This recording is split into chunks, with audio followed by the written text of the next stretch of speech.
so I decided I'm going to be making a commentary video, I guess, or a vlog or whatever of my day, because I think it will add to the I guess to the video. It's gonna make it a bit more interesting instead of just me recording driving videos and so on.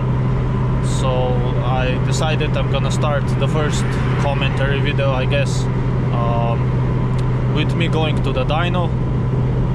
Basically around 3 years ago, I think it was, I got my car dyno tuned, and back then it made 197 horsepower and 178 Newton mounts per torque. I'll convert that on the screen somewhere. And basically it was a good map, a safe map, a bit rich, but it was more of a wide open throttle map, so I guess partial throttle wasn't that good and so on. So last year me and my friend decided to do a street map, and I'm going to be going to the dyno today just to see what the results are.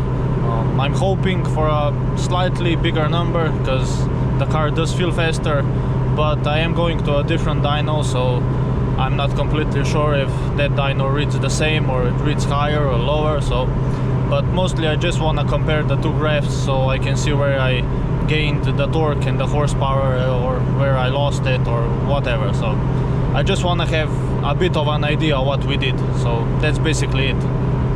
I'm just gonna go get some fuel now, and then I guess the next shot will be me around the dyno somewhere. Got my fuel, got my breakfast. Happy kid.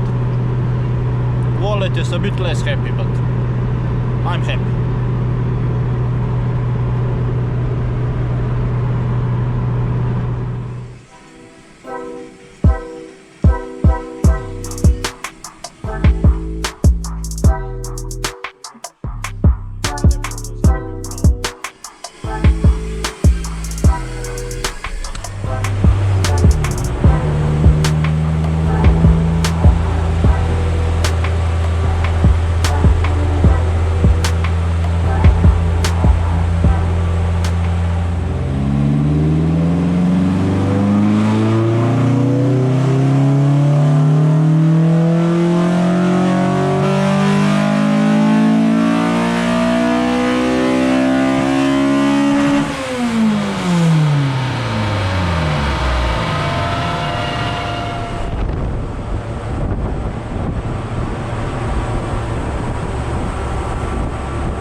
Not too bad for a B16, 208.5.